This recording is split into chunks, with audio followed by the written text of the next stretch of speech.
So let's think about this for a minute.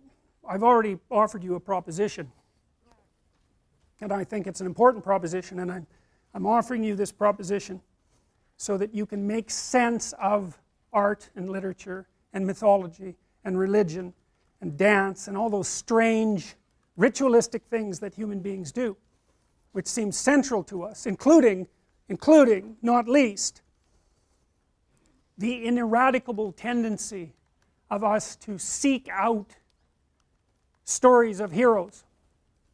I should finish the Harry Potter story. So Harry Potter goes down there to rescue Virginia. No, that's not her name. What is it? Ginny, yeah. But there's a formal name for that. It's a variant of Virginia anyways, which is a variant of virgin. So, and he gets bitten. Yes, Ginevra, that's it. He gets bitten, and the bite is poison. And so there he is, dying, which doesn't seem to be so good. And then what happens? And again, you guys swallow this, it's no problem. So, what's his name, the Dumbledore character? He's got a bird, right? So he's the wise old man. He's the ruler of the castle. He's the ruler of the magic castle. He's the magic king. You know, he's like God the Father as far as Harry Potter is concerned. And he has a bird. What kind of bird is it? It's a phoenix, right?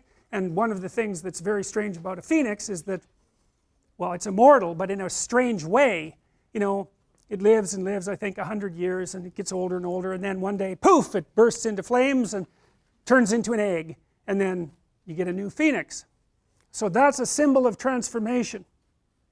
It's a symbol of transformation. The bird is a spirit or psyche. And so here's what it means, in part. You know how when you learn a lesson in your life that's not very pleasant? Right? It's not like when you learn something important, it's the best day of your life. It's often, the importance of what you learn is often proportionate to just how wretched it is to learn it.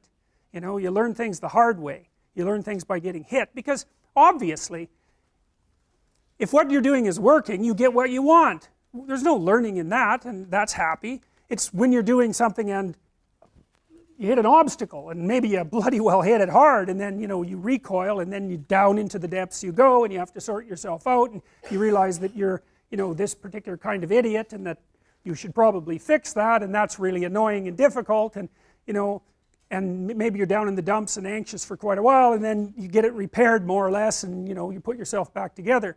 That's the phoenix. Poof, into flames, bang, egg, new you. And so that's the ability to learn. Now, human beings are very strange creatures, right? Because we're very malleable compared to most animals. Like grizzly bears now and grizzly bears 1,000 years ago, it's like, whatever. They're the same thing. They do the same thing. There's no transformation. But human beings, we have this massive brain. And, it's a pain because it means you have to take care of human children until they're 40. And that's a big burden, and so we pay a big price for it. It also makes childbirth very difficult, and it's costly. You have to eat a lot because you have a big brain, because it uses up a lot of energy, and so you pay a price for it. But the advantage is you're plastic. You can learn. Now, learning is a strange thing, because you can think of it as just acquiring more information.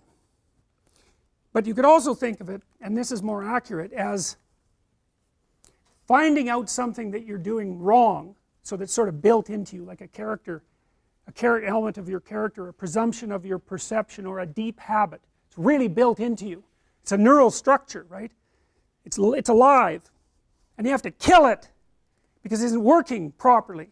And the pain that you go through, in part, when you're suffering because you did something stupid, is it's something like the neurology.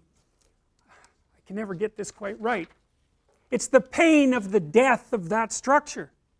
And that can be a huge chunk of you, if you really have to go through a massive revision. It's like the person that comes out the other end might hardly be the same at all. That happens, for example, if you're trying to combat alcoholism, which is just, a wretched thing to do, because well, all your friends are alcoholic, all your family drinks too much, the only thing you know how to do when you're socializing is to go to the bar and drink too much, you know, and you spend like 20 hours a week on it. It's like, it's not just that you're addicted to the substance, it's like that's how you live. And so if you want to stop being an alcoholic, not only do you have to stop drinking alcohol, but you have to stop seeing all your drunk friends, and maybe you've had them for your whole life, and you have to have continual battles with your drunk family, and then you have to figure out something to do with that 20 hours that's now like hanging around your neck like an albatross. And so you have to let that whole part of your personality die, and a new part has to spring forth. And that's what the phoenix is. And the phoenix is the capacity of the person to transform. And so when Harry gets bit by the snake that freezes him, he gets seriously injured, the phoenix comes in, cries some tears in his wound, it repairs him, bang, he's back to life. And the strange thing is that that's okay with all of the viewers. Now why would that be? There's nothing about it that's rational. Nothing. Right? Magic castle? That's not rational. Giant snake underneath it? That's a little more rational. Turning you to stone, going down there to face it, being rejuvenated by a phoenix? It's like, yeah, that's okay. We'll watch that. We'll swallow it. We'll be completely engaged in it. And the reason for that is because it's a myth.